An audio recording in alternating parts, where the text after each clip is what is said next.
Hello guys, ஒரு 2 நாளைக்கு முன்னாடி ஒரு வீடியோ போட்டிருந்தேன். இந்த மாதிரி என் பைக்ல வந்து கொஞ்சம் ப்ராப்ளம், 70 கிலோமீட்டருக்கு மேலே போக மாட்டேங்குது, என்னன்னு எனக்கும் தெரியல. பஜாஜ் ஷோரூம்ல இந்த மாதிரி விட்டுருந்தேன், அவங்களுக்கும் என்னன்னு தெரியல, அவங்க விட்டுட்டு போக சொன்னாங்க அப்படின்னு சொல்லியிருந்தேன். ஸோ இந்த வீடியோவில் அதோட அப்டேட் தான். ஒரு வழியா என்னோட பைக்கை வந்து டெலிவரி எடுத்துட்டேன் மறுபடியும்.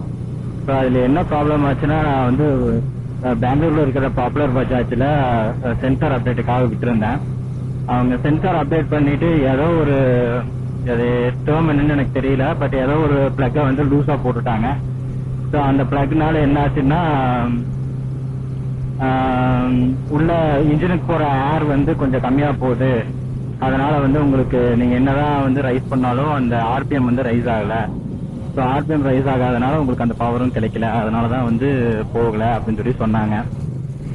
ஸோ அது வந்து இங்க அனுப்புற பழையதுல இருக்கிற பஜாஜ்ல கொடுத்தாங்காட்டி அவங்களுக்கு எதுவுமே தெரியல, அங்க டெக்னீஷியன்ஸே கொஞ்சம் சரியில்லை. ஸோ அதனால நான் எங்க கொண்டு போனேன்னா, பல்லட ரோட்ல இருக்க பஜாஜ் ஷோரூமுக்கு கொண்டு போயிருந்தேன். ஸோ அங்க போனோடனே வித்தின் ஒரு 5 மினிட்ஸ்க்குள்ளேயே அவங்க டக்குன்னு இஷ்யூ ஐடென்டிஃபை பண்ணிட்டாங்க. பண்ண ஒரு 10 நிமிஷத்துல நம்ம அதை ரெடியும் பண்ணிட்டாங்க. டக்குன்னு வண்டியெல்லாம் பிரிச்சு போட்டு அவங்க அதை ஈஸியா ரெடியும் பண்ணிட்டு டெஸ்ட் டிரைவ் கொடுத்தாங்க. கொடுத்து ஓட்டி பார்த்தேன், நல்லா சூப்பரா பழைய மாதிரியே போச்சு.